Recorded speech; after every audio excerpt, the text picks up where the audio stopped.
जिस दिन योगी मठ में चला जाएगा और मोदी पहाड़ों पर चला जाएगा, इसको पता नहीं है कि जब एक योगी जाएगा तो लाखों योगी आएंगे, अगर एक मोदी गया तो करोड़ों मोदी आएंगे। ये हिंदुओं को न जगाए। अभी हिंदू 10% जगा है और जिस दिन हिंदू 50% जग गया। नमस्कार, दराज में आपका बहुत स्वागत है। मैं हूं आपके साथ सत्यम तिवारी। विधानसभा चुनाव की तारीखें लगातार नज़दीक आ रही हैं। इसी बीच हेट स्पीच की भी भरमार है। असदुद्दीन ओवैसी उत्तर प्रदेश में रैलियां करने आते हैं और हिंदू मुसलमान को भड़का के चले जाते हैं। इसी बीच उनके कई बयान वायरल भी हो रहे हैं, जिसमें वो कह रहे हैं कि योगी तो मठ में चले जाएंगे और मोदी पहाड़ों में चले जाएंगे, फिर तुम्हें कौन बचाएगा। और लगातार सीए एनआरसी को भी लेकर वो कहते हैं कि सीए और एनआरसी के नाम पे मुसलमानों पर योगी सरकार ने जुल्म किया है। हिंदू यानी कि योगी सरकार को मतलब वो कहते हैं कि तुम्हारी नस्लें भी बर्बाद हो जाएंगी। इन्हीं संबंधित मुद्दे पे आज हम बात करने आए। हमारे साथ कुछ ग्रामीण लोग इकट्ठा हुए हैं, काफ़ी तादाद है लोगों की। इनसे बातचीत करेंगे। सबसे पहले आपसे शुरुआत करेंगे। क्या नाम है आपका सर? महेश कुमार सिंह। जिस तरह से जैसे ही चुनाव आता है लगातार बयानबाजियाँ शुरू हो जाती है, हिंदुओं को भड़काया जाए, कह रहे तुम्हारी नस्लें बर्बाद हो जाएंगी, फिर योगी मोदी चले जाएंगे तो कौन देखेगा। इस पे आप लोग क्या सोच रहे हैं? ओवैसी जी बहुत सही कह रहे हैं, क्योंकि वो भारत में पल रहे हैं। अगर यही बयान पाकिस्तान में, अफगानिस्तान में, यमन में, यरूशलेम में अगर किसी व्यक्ति ने दिया होता बयान, तो अब तक उसकी वो आंखें खोद दी गई होती और जिस हाथ से उसने हाथ उठाकर कहा है वो हाथ काट दिए गए होते। कुछ तथाकथित यहाँ पर पार्टियां हो गई हैं जो कि भारत के प्रति विरोध कर रही हैं। हिंदू मुस्लिम की बात नहीं है, हम अपना सबको भाई मानते हो, चाहे हिंदू हो, चाहे मुसलमान हो, चाहे सिख हो, कोई भी जात से हो। लेकिन यदि वो भारत में रहता है, भारत का खाता है, तो भारत की बात करेगा। अगर भारत के अलावा बात करेगा तो उसकी यहाँ पर कोई जगह नहीं है। बात आ गई ओवैसी जी की। ओवैसी जी बहुत पढ़े लिखे हैं, विद्वान हैं, हम उनकी विद्वता पर कोई बात नहीं करते हैं। लेकिन जिस तरह से वो बयानबाजी कर रहे हैं, ये बयानबाजी हो क्यों रही है आखिर? क्योंकि हम बटे हुए हैं, हम हिंदू एक नहीं हैं, हमारे अंदर एकता का भाव नहीं है। यही जो ओवैसी बोल रहा है, इस ओवैसी को बताने वाला कोई नहीं है, ना हमारी सरकार, ना हमारा कोर्ट, ना हमारे लोग भी उस बात को सुन करके रह जाते हैं। सुनने से पहले उसके उन बाजुओं को काट क्यों नहीं दिया गया? वो किसके खिलाफ बोल रहा है? वो जिसकी बात कर रहा है वो भी कभी हिंदू था, उसके बाबा दादा परदादा भी कभी हिंदू थे। मुझे ओवैसी जी बता दें, मुझे सोनिया जी बता दें, मुझे राहुल गांधी, ये पप्पू जो बनता है अपने आप को, ये बता दे। ये कहता है कि मैं हिंदू हूँ, जनेऊ जैकेट के ऊपर, कोट के ऊपर पहन के डोलता है, और जब भगवान की आरती करता है तो एंटी क्लॉक करता है, जबकि भगवान की आरती सुई की घड़ियों के हिसाब की जाती है। जिसको जो मंदिर में जूता पहन के चला जाता है, उसका पीए बताता है कि सर जूते निकाल दीजिए, आप मंदिर में जा रहे हैं। उसको पता ही नहीं है, क्योंकि ईसाई धर्म में जूते नहीं निकाले जाते हैं, वो चर्च में जूते पहन कर जाते हैं। तो बात हमारी हो रही है, और ये बात होगी क्यों नहीं। अभी बगल में एक घटना घटी है हमारे, मैं काशीपुर गांव से निवास करता हूं, रौनिया थाना अंतर्गत, वाराणसी से। मेरे बगल में एक गांव है देवरा, वहाँ पर कुछ मुसलमानों ने 2-3 दिन पहले मोदी जी का स्टैंड और वो लगा था पंचकोसी के किनारे। वहाँ पर पंचकोसी आने जाने वाले विश्राम करते थे, पोखरा था, देवालय था, सब कुछ था। उखाड़ करके उस पोखरे में फेंक दिया। कुछ लोगों ने मना किया तो उनके ऊपर लाठी डंडे से प्रहार किया। हमारे देश की पुलिस, हमारे देश का शासन, मेरा कानून मुझी पर लागू हो गया और मुझे अरेस्ट कर लिया गया। मैं 2 दिन जेल में रहा, उसके बाद जमानत हुई। और कहा क्या गया कि नहीं ये तो हिंदू मुसलमान की बात है और इसमें हम कुछ नहीं कर सकते हैं। रोनिया यस्सो थाना छोड़ के भाग गया और अपने नीचे माथात को बोल गया कि इनको अरेस्ट करके चालान काट दो। लेकिन वैसे तो कह रहे हैं कि हिंदू धर्म के लोग मुसलमानों पर जुल्म कर रहे हैं। हाँ, जुल्म कर रहे हैं भाई, बिल्कुल जुल्म कर रहे हैं। हम जुल्म ये कर रहे हैं कि उनकी बात को हम सुन रहे हैं, उनका प्रतिकार नहीं कर रहे हैं, उनके बात के ईंट का जवाब पत्थर से नहीं दे रहे हैं, क्योंकि हम थोड़े दया धर्म को मानते हैं। थोड़ी सी भी उंगली कट जाती है तो दोस्त लोग पूछते करे भैया कैसे कट गल, करे खून बहा तो पट्टी चला करवाता। और चूंकि हम समस्या बस एक ही बात है, हम हिंदू ब्राह्मण, मैं जाट तो मैं हरिजन तो मैं बाबू साहब तो मैं पंडित जी, इसमें बटे हुए हैं। आज ये गलेरिया के ऊपर यह आतंक हुआ, किसी ने कोई प्रतिकार नहीं किया। ना तो हमारे विधायक जी ने, ना हमारे शासन ने, ना हमारे नियम कानून ने, किसी ने कुछ नहीं किया। तो ये तो होना है, लाजमी है। जैसे हम कश्मीर से खत्म हो गए, आज बंगाल में कोई बोलने वाला नहीं है। केरल में आप चले जाइए, वहाँ की पोजीशन आप देखेंगे तो वहाँ पर हिंदू एकदम दबले कुचले पड़े हुए हैं। यही होना है। हम अफगानिस्तान से लेकर के और पूरे हिंदू राष्ट्र बना हुआ था, आज हम कहाँ बचे हुए हैं? ये नहीं समझ में आता कि वो लगातार अखिलेश यादव पे भी सवाल उठाते हैं, लेकिन अखिलेश यादव कभी ओवैसी को कुछ नहीं बोलते। बस मुस्लिम वोट, क्योंकि मुस्लिम, उनको लगता है कि मुस्लिम वोट संगठित हैं। अगर हम हिंदू का विरोध करेंगे तो मुस्लिम जो है हमें वोट देंगे। आखिर सत्ता में ये लोग कैसे आते हैं? आज के क्या हुआ था? लेकिन आरोप तो लगता है कि बीजेपी हिंदू मुसलमान करके बिल्कुल बिल्कुल, ये लोग कहते हैं कि बीजेपी सांप्रदायिक। मैं पूछता हूं कि बीजेपी कैसे सांप्रदायिक है? बीजेपी का क्या नारा है? सबका साथ, सबका विकास, सबका विश्वास। मोदी जी अगर कोई योजना लाते हैं तो क्या उसमें लिखा रहता है क्या कि ये मुसलमानों के लिए है, ये हिंदुओं के लिए है, या ईसाइयों के लिए? नहीं। इसके पहले सरकार आई थी, उनमें आप देख लीजिए, जिस पार्टी की सरकार होती थी उसी के जाति के लोगों का नौकरी में नौकरी मिलती थी। तो सांप्रदायिक वो हैं, वो मुसलमान की बात करते हैं, वो दलित की बात करते हैं, वो कहते हैं कि हमारे सभा में बाभन और ठाकुर ना है। ये कौन है? सांप्रदायिक वो हैं कि हम हैं? लेकिन जैसे ही चुनाव आता है, प्रियंका गांधी भी आपके बनारस में आई थी, मैं देखा था, वो दुर्गा मंदिर भी गई थी, त्रिकुंड भी लगाई थी, पाठ वाठ भी की थी। चुनाव के समय तो सब हिंदू बनने की कोशिश करते हैं। बस है ना, यही तो नीति है, यही हम लोग। असल में समस्या क्या है? समस्या यह है कि हम आधे से ज्यादा शिक्षित होते हुए भी अशिक्षित हैं। शिक्षित होते हुए भी किसी विदेश में अगर चुनाव आता है तो वहाँ विदेश नीति की बात की जाती है कि हम अपने देश को कैसे आगे बढ़ाएंगे, कैसे हम दूसरे देश पर अपना प्रभुत्व जमाएंगे, कैसे हम अपना रक्षा को आगे बढ़ाएंगे। यही काम आज मोदी कर रहे हैं। तो इन लोगों का खाने वाला पेमेंट सब बंद हो रहा है। ये लोग ईडी में फंस रहे हैं, ये लोग सीबीआई में फंस रहे हैं। इन लोगों की जो पैसे कमाने की ललक है वो सब बंद हो रही है, लिहाजा ये मोदी का विरोध कर रहे हैं। और मैं बोलता हूं कि जब तक ये एक योगी मोदी की बात कर रहा है, जिस दिन योगी मठ में चला जाएगा और मोदी पहाड़ों पर चला जाएगा, इसको पता नहीं है कि जब एक योगी जाएगा तो लाखों योगी आएंगे, अगर एक मोदी गया तो करोड़ों मोदी आएंगे। इसलिए ये इस मुगालते में ना रहे कि हिंदू पर वो कभी कुछ कर पाएगा। हम इसको बता देना चाहते हैं कि ये हिंदुओं को न जगाए। अभी हिंदू 10% जगा है, और जिस दिन हिंदू 50% जग गया, इस पूरे। दुबे जी, ये क्या लग रहा है कि, मतलब मैं इसलिए पूछ रहा हूँ क्योंकि जैसे ही चुनाव आता है इस तरह की ऊर्जावान बयान दे के पोलराइज किया जाता है, लेकिन आरोप लगता है कि बीजेपी हिंदू मुसलमान करती है। देखिए, जो ओवैसी इस समय बयान दे रहे हैं, सिर्फ और सिर्फ उनके साथ जिनके अंदर जिन्ना का जिन्न है वही मुसलमान उनके साथ है। जो हिंदुस्तानी मुसलमान है, सच्चे हिंदुस्तानी मुसलमान है, वीर अब्दुल हमीद हैं, कलाम जी थे, ये लोग भारत के साथ हैं और यहाँ के संविधान को मानने वाले हैं। अभी जिन्ना जी जो बयान, ओवैसी जी जो बयान दिए हैं, जब कश्मीर में 370 हटाने की बात हुई तो वहाँ के नेता जिनके अंदर वही जिन्ना की जिन्न है, मुस्लिम नेता कहे कि अगर 370 हटा तो कोई झंडे तिरंगे उठाने वाला नहीं होगा। ओवैसी नहीं, ओवैसी की कई पुश्त याद करेगी कि कश्मीर में किस तरह से योगी और मोदी जी की सरकार ने 370 धारा हटाया और वहाँ एक पतंगा भी पर नहीं मारा।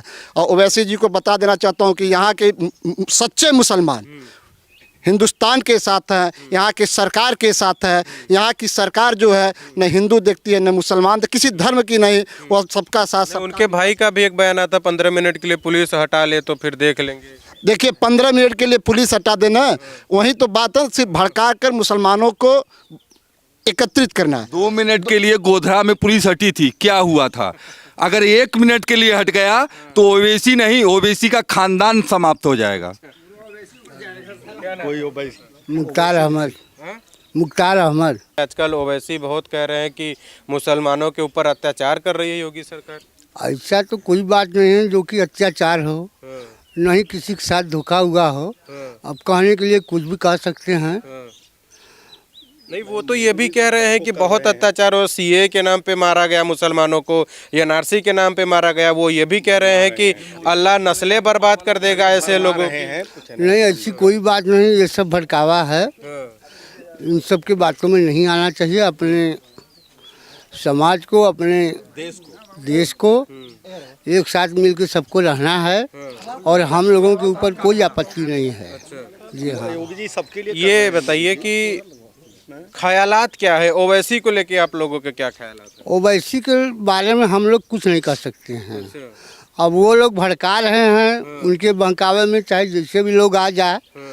रही बात की सुविधाजनक हम लोगों को जो इस समय मिल रहा है, अब ये आगे आने वाले अब वो क्या करेंगे क्या नहीं करेंगे, अब तो आने के बाद ही होगा। ऐसा लगता है क्या कि जब से बीजेपी की सरकार आई है हिंदू मुसलमान हो रहा है या बांटने की कोशिश की जा रही है? ऐसी तो कोई बात नहीं है।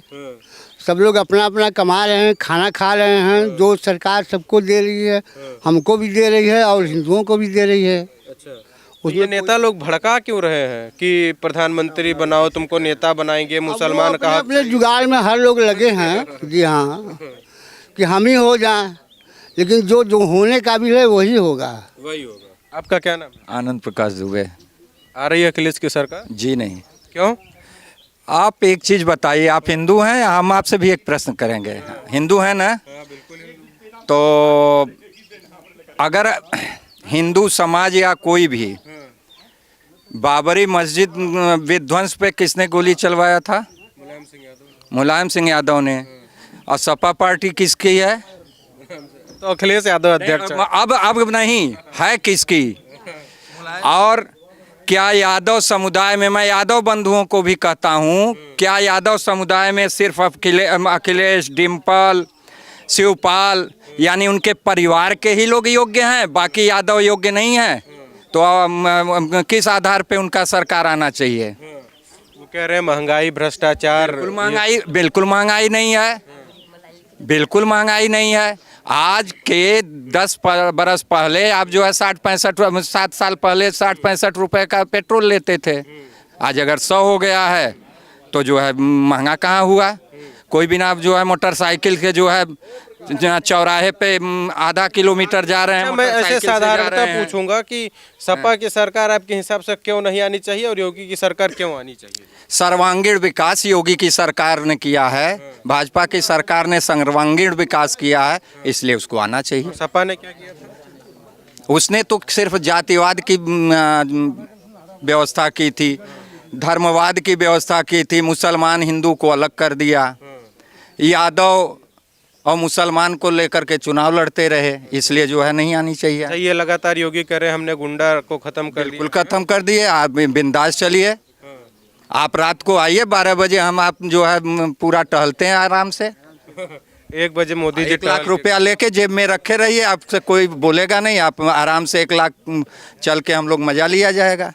ये लाल गमछा बांधे हैं, मोदी जी कहते हैं लाल माने खतरा। अरे लाल तो मोदी जी के जब हम शिष्य हैं, उनके लाइन में लगे हुए हैं, तो खतरा तो आगे रखना ही चाहिए भाई। जब खतरा रहेगा तभी ना लोग भड़केंगे, हैं? तो भाई इसीलिए लाल खतरा चलता रहता है। ये अखिलेश, मुलायम ये सब कितने आए और चले गए, ठीक।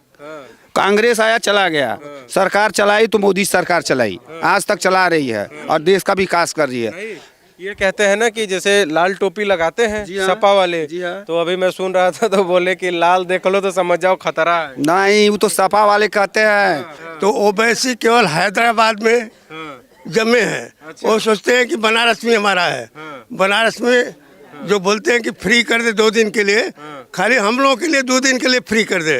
देखिए उनका क्या हालत होता है। 80 साल की उम्र में भी। हाँ, 80 साल की उम्र में इतना जोश है।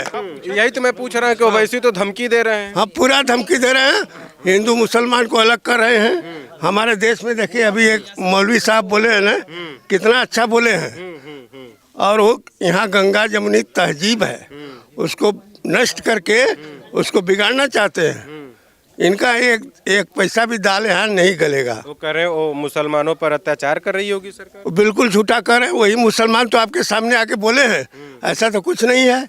सब मुसलमान भाई भाई करके रहते हैं, लेकिन वो पैदा कर रहे हैं कि हो जाने से उनका कोई भलाई नहीं है।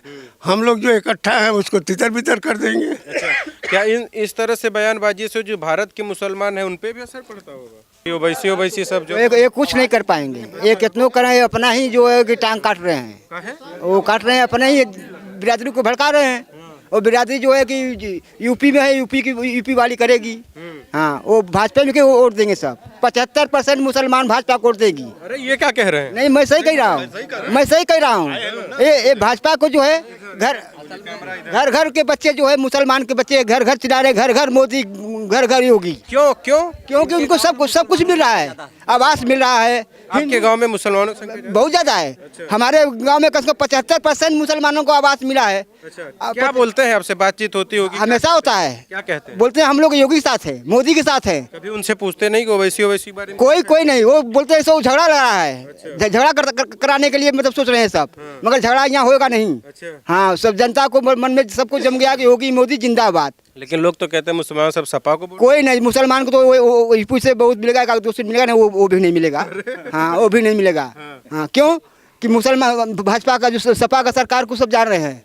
गोली चलवा दिया, मुलायम ने कर दिया, एक औरत के साथ 3 आदमी बलात्कार कर सकते हैं, ये सब जनता जानती है, तो उसको वोट कौन देगा? नमस्कार, आप ही एक है जो मास्क लगाए मुझे मिले। जी हाँ, क्या कहना चाहेंगे? सब बिना मास्क के घूम रहे हैं। हम तो यही कहना चाहेंगे कि ये बहुत एक हम है और एक आप 2 लोग बस मास्क लगाए हैं। ये बहुत गलत कर रहे हैं। लोगों को कम से कम अपनी सेहत का तो ध्यान रखो, कम से कम अपनी सेहत का ध्यान रखो, और अपना तो दूसरे को मत फैलाओ। सबको मास्क लगाना चाहिए, सबको लगाना चाहिए। और ये बीजेपी का क्या माहौल है? बीजेपी का माहौल ठीक है, बीजेपी से मतलब नहीं है, मतलब ये है कि जो काम करने वाला हो। तो इस समय बीजेपी के अंदर प्रधानमंत्री मोदी जी और इधर योगी जी अच्छे काम कर रहे हैं, जनता इनसे खुश है। और राजा ओवैसी की बात जहाँ तक है, तो वो तो भड़काते हैं। उनका ये है कि हम मुसलमानों को इकट्ठा करें, किसी तरह से हम मुसलमानों का लीडर बन जाए। वो मुसलमानों का लीडर बनना चाहते हैं, बस उनका ये एक ध्येय है, और उनके अंदर कुछ नहीं है। जहाँ तक अखिलेश का सवाल है, उनका यही काम है हम मुसलमानों का वोट लें, तो वो लोग वोट के चक्कर में पड़े हैं। अभी कुछ जगह छापे पड़ रहे हैं, छापे पड़ रहे हैं। अखिलेश कहते हैं चलो भाई छापा तो ठीक है, लेकिन टाइम गलत है, तो अखिलेश बताने की होगा। अरे हिंदुस्तान में तो हर साल हर 6 महीने के बाद कहीं न कहीं चुनाव हो रहा है, कहीं न कहीं चुनाव हो रहा है। तो आखिर ये जो छापा कब पड़ेगा, लोगों की इंक्वायरी कब होगी, इसका मतलब है ये सब जो जांच कंपनियां है सबको बंद कर दिया जाए, ये लोग फ्री हो जाएं, लूटें और खाएं। अभी करोड़ों रुपए निकल रहा है उनके घर के नेता, करोड़ निकल रहा है, और बोल रहे हैं वहाँ 15,000 रुपया मिला, वहाँ 16,000 रुपया मिला। अरे 86,000, 78,000, 90, इतना करोड़ रुपया मिल रहा है। और छापे नहीं पड़ना चाहिए। अरे भाई छापे क्यों नहीं पढ़ना चाहिए? छापे बिल्कुल पढ़ना चाहिए। जितने चोर बदमाश हैं छापे पढ़ना चाहिए। अभी ओवैसी बोलते हैं अतीक के पीछे पड़े हुए हैं, मुख्तार के पीछे पड़े हुए हैं। अरे भाई वो लोग तो गलत किए हैं, तो उनके पीछे क्यों नहीं पड़ेंगे? तो वहाँ जात कहाँ आ गई? किसके पीछे नहीं पड़े हैं भाई? वो योगी के लिए जो बदमाश है उनके पीछे, चाहे वो किसी भी धर्म का हो, किसी भी जात को। हमारे ब्राह्मण जात का भी उन्होंने मरवाया, विकास दुबे को मरवा दिया, क्योंकि वो गुंडा बदमाश था, उसको मरवा दिया। तो आज उसके लिए तो ओवैसी नहीं बोले, आज अतीक के लिए क्यों बोल रहे हैं भाई? मुन्ना बजरंगी के लिए तो नहीं बोले, लेकिन मुख्तार के लिए बोल रहे हैं। तो वो तो उनका बस एक ही एम है, किसी तरह से मुसलमानों को भड़काओ, उनका वोट लो, हम मुसलमानों के नेता बन जाए। लेकिन मुसलमान भाई सब जानते हैं उनके साथ कोई नहीं जाएगा, ना अखिलेश के साथ कोई जाएगा, सब भाजपा के साथ आएंगे।